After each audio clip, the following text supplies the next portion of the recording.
Retrouvez le journal écho de Lyon Décideur avec Storm Shield, le choix européen en matière de cybersécurité pour protéger vos réseaux, vos postes de travail et vos données en toute sérénité.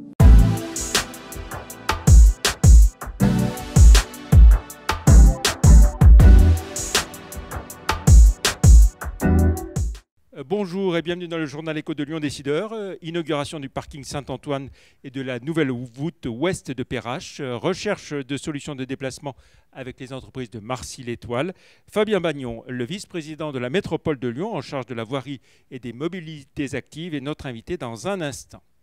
Mais tout de suite, en bref, l'entreprise villeurbannaise Gerflor, une nouvelle fois retenue pour les Jeux Olympiques, les 12e consécutifs depuis Montréal en 1976. Gerflor va fournir 18 000 m² de revêtements pour les compétitions de hand, de volley et de basket avec ses marques phares, Taraflex et Connor. Gerflor réalise autour de 1 milliard d'euros de chiffre d'affaires avec 4 000 personnes et 12 usines, dont celle historique de Tarare. Et bien sûr, Gerflor a déjà l'œil rivé sur 2024 et les JO de Paris qu'elle compte bien disputer en étant à nouveau fournisseur officiel. Carrefour, le Lyonnais Benoît Souris est incontestablement l'un des hommes qui montent autour d'Alexandre Bompard, le PDG du premier distributeur français. En plus de superviser l'activité bio, Benoît Souris a récupéré depuis lundi dernier la direction de la proximité en France, soit 3 800 magasins réalisant autour de 7 milliards d'euros de chiffre d'affaires. Une activité en plein développement avec pas moins de 270 ouvertures de points de vente prévues en 2021 et plus de 100 millions d'euros investis. L'activité bio est en plein essor aussi à 2 800 millions d'euros de chiffre d'affaires. Changement à la tête de la FNAIM, entreprise du Rhône. Loïc de Villard succède à Benoît de Fougeroux en place depuis presque 10 ans. Directeur régional de CBRE, Loïc de Villard a été élu pour 3 ans dans un contexte compliqué d'après-crise sanitaire. La demande de bureaux placés a chuté de 52% l'an dernier à Lyon à 217 000 m². Après, il est vrai, un record absolu et historique en 2019 à plus de 430 000 m². Le Centre international de recherche sur le cancer, dont le nouveau siège est en cours de construction à Gerland, a lancé un grand appel aux dons pour finaliser ses aménagements. Objectif, lever 13 millions d'euros auprès d'une cible très large. 5 millions ont déjà été trouvés. Enfin, le chiffre du jour, 320, comme le nombre d'adhérents de Lyon Place Financière, qui vient de présenter l'édition 2021 de son annuaire. Lyon Place Financière qui fusionne avec Lyon Pôle Bourse, l'association fédérant les entreprises cotées en bourse. Son délégué général, Franck Dussoge, vient de succéder à Martine Collonges et se retrouve vice-président de Lyon Place Financière. Place à notre invité à présent, Fabien Bagnon. Bonjour. Bonjour. Grand défenseur des déplacements à vélo. Vous êtes depuis un an vice-président à la métropole en charge de la voirie et des mobilités actives. Un an après, quel bilan dressez-vous de cette première année de mandat ? Eh bien, une première année particulièrement intense, beaucoup de sujets, de politiques à lancer, et puis peut-être une surprise justement sur les déplacements à vélo par rapport à l'intérêt des différents maires, mais je dirais de l'ensemble des maires de la métropole de Lyon, par rapport au réseau Express Vélo, ce projet de grand réseau Express Vélo qui viendra desservir l'ensemble des communes de la métropole. Un véritable intérêt, donc on voit que le vélo suscite l'intérêt bien au-delà des écologistes. Alors le vélo, ça a toujours été votre passion et ce qui vous a mobilisé avec différents engagements dans diverses associations. Vous avez trouvé là une traduction concrète de ce que vous défendiez depuis des années ? Oui, alors effectivement, c'est une occasion assez exceptionnelle de mettre en œuvre très concrètement ce pourquoi on a milité, ce à quoi on a cru pendant des années, effectivement. Alors, depuis que vous présidez aussi LPA, qui exploite des parkings lyonnais illustres, est-ce que votre vision des problématiques liées à la voiture a changé quant à elle ? Non, je fais toujours la même analyse. C'est que voilà, la voiture est un outil de mobilité absolument miraculeux. Il permet de se déplacer sans effort d'un point à un autre, sans rupture de charge. Et c'est un outil qui est victime de son succès sur des grandes métropoles comme Lyon. D'où la nécessité de trouver des alternatives. Voilà, plus personne n'est prêt, et l'ensemble des maires en font le constat, plus personne n'est prêt à avoir des voiries doublées, surtout pas devant chez soi. Donc on ne peut pas indéfiniment augmenter la place allouée à la voiture. Il y a une acceptabilité sociale qui n'est plus là. On est obligé de trouver d'autres façons de se déplacer, et des façons qui sont moins consommatrices d'espace public.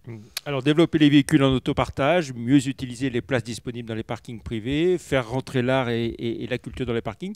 Considérez-vous qu'il s'agissait de bonnes initiatives de vos prédécesseurs ? Oui, alors en arrivant, notamment à Lyon Parc Auto, hein, j'ai pu constater qu'il y avait une dynamique qui avait été lancée, et heureusement, des évolutions de l'activité de Lyon Parc Auto, donc par mon prédécesseur Louis Péalez. Et effectivement, c'était rassurant. Il s'agissait finalement d'accélérer le virage qui avait été pris par Lyon Parc Auto, dans un contexte d'urgence climatique. On sait que le temps est compté, et qu'il faut aller beaucoup plus vite, être beaucoup plus ambitieux dans ces nouvelles orientations. Alors, l'actualité, c'est l'ouverture du parking Saint-Antoine. J'ai envie de dire enfin. Ça a été long. Est-ce que vous êtes satisfait du résultat ? Alors, oui, on peut être satisfait, effectivement. Alors, malheureusement, c'est un projet qui a pris au moins 4 ans de retard, avec des surcoûts associés, mais le résultat est là. On a un parking moderne, avec une vraie prise en compte des orientations, des nouvelles orientations de LPA. On a une vingtaine de places d'autopartage. On a de nombreuses places pour les véhicules électriques, également une vingtaine, et puis un parking vélo extrêmement conséquent, puisqu'on a 200 places, et j'ai demandé à ce qu'une réserve soit faite pour qu'on puisse augmenter le nombre d'emplacements vélo à terme. Alors, autour du parking, tout n'est pas encore fini. La fin des aménagements tout autour, c'est pour quand ? Alors c'est pour la fin de l'année, hein. Effectivement, on va avoir... L'aménagement, ça va permettre de libérer la déconstruction de l'ancien parking, va permettre des aménagements extrêmement qualitatifs, beaucoup plus verts, et puis de renouer ce lien avec la Saône. Alors, autre inauguration, c'est celle de la voûte ouest de Perrache. Content du résultat, là aussi, ça va changer beaucoup de choses dans ce quartier ?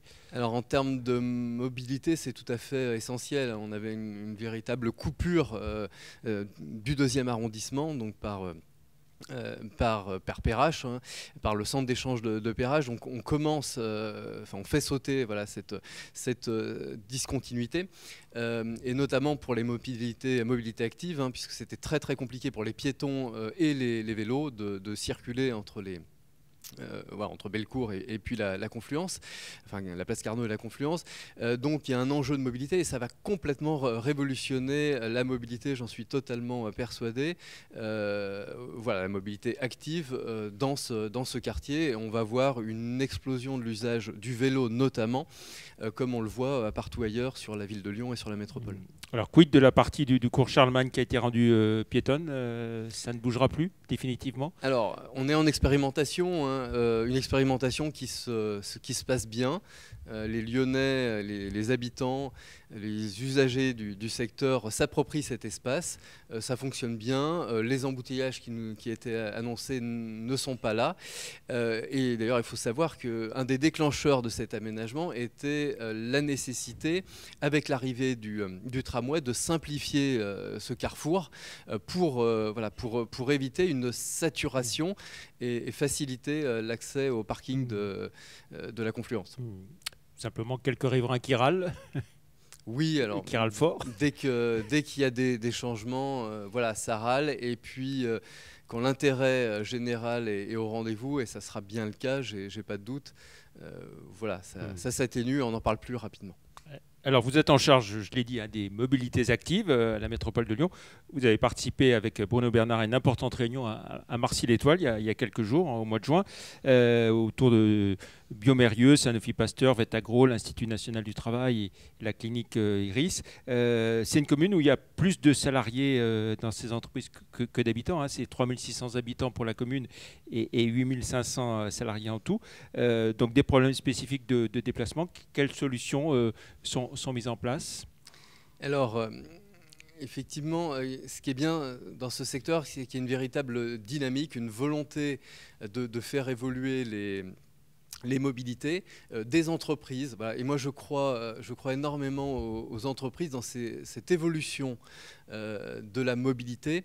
Elles ont un rôle absolument central à jouer parce que les employeurs ont un rôle de prescription quelque part et elles ont une capacité d'entraînement de leurs employés extrêmement forte. Par contre, il faut mettre plus de moyens. Voilà, actuellement, les personnes qui s'occupent des plans de déplacement d'entreprise, en général, font ça en plus de leur activité professionnelle, et c'est pour ça que la métropole subventionne des plans de déplacement d'entreprise pour être un accélérateur, voilà, et puis pour aider les entreprises à conduire ce changement, à mener des actions pour permettre à leurs salariés d'évoluer dans leur mobilité. Oui, parce que typiquement, donc pour se rendre à Marcy-l'Étoile, le moyen le plus rapide, ça reste la voiture. Alors, Marcy-l'Étoile est clairement un secteur compliqué. Ouais. Hein, voilà. Donc, il y a bien sûr le covoiturage. Oui. Que vous encouragez Voilà, qu'on encourage. Il y a une politique des créations d'infrastructures, les voies sur la M6, M7, et puis un site de covoiturage. Bien sûr, il y a le renforcement des transports en commun. Voilà, donc ça a été évoqué avec le président du Citral. Bien sûr, il y a le développement du vélo, même dans ce secteur qui est un peu éloigné et qui manque actuellement d'aménagement cyclable. Il y a une attente extrêmement forte. Et ça, c'est aussi, alors pas tout à fait une nouveauté. Hein. Déjà, j'avais entendu dire que de nombreux entrepreneurs parlaient à David Kimmelfeld à l'époque du souhait de développer les aménagements cyclables. Et rien que ce matin, j'étais avec des entreprises et ils connaissent mon intérêt pour le sujet, mais ils m'ont rappelé l'importance, même l'urgence de créer des aménagements cyclables parce qu'ils sont en train de mettre leurs salariés à vélo dans un usage professionnel, c'est-à-dire, pour pas la citer, mais Enedis vient de commander des vélos cargo pour en fait permettre à ses salariés d'aller faire des inspections de chantier à vélo, ce qui est une petite révolution et une tendance qui se renforce. Alors dans le cas précis de Marcy-l'Étoile et de l'Ouest lyonnais, est-ce que ça renforce l'idée d'avoir une ligne de métro structurante pour l'Ouest lyonnais comme le projet de la ligne E ? Alors oui, on le sait, les demandes d'infrastructures lourdes en transport en commun sont légitimes. Hein, il y a un besoin de se déplacer. Et vous le savez, il y a un grand débat avec les citoyens donc à l'automne qui est annoncé pour savoir quel est le prolongement ou la création de lignes de métro qui sera la plus pertinente, qu'on doit prioriser sur le mandat, en termes d'études, hein, parce que quoi qu'il en soit, et vous le savez, la réalisation d'une ligne de métro, c'est 15 ans. Oui. Et pour vous, donc, vous confirmez que aucune décision n'est prise concernant le projet n'est pas enterré. Clairement, il se dit beaucoup de choses. On relance effectivement une réflexion beaucoup plus coopérative et puis les citoyens ont le droit de se positionner sur ce débat et on souhaite qu'ils s'expriment. Ensuite, on tirera le bilan de cette concertation et on prendra les décisions en conséquence. Merci beaucoup Fabien Bagnon d'avoir été donc l'invité du journal Écho cette semaine. Je vous laisse découvrir à présent le nouveau numéro de Lyon Décideur qui vient de sortir en kiosque ces jours-ci. Et je vous souhaite un très bon week-end. Merci. Au revoir. Merci à vous.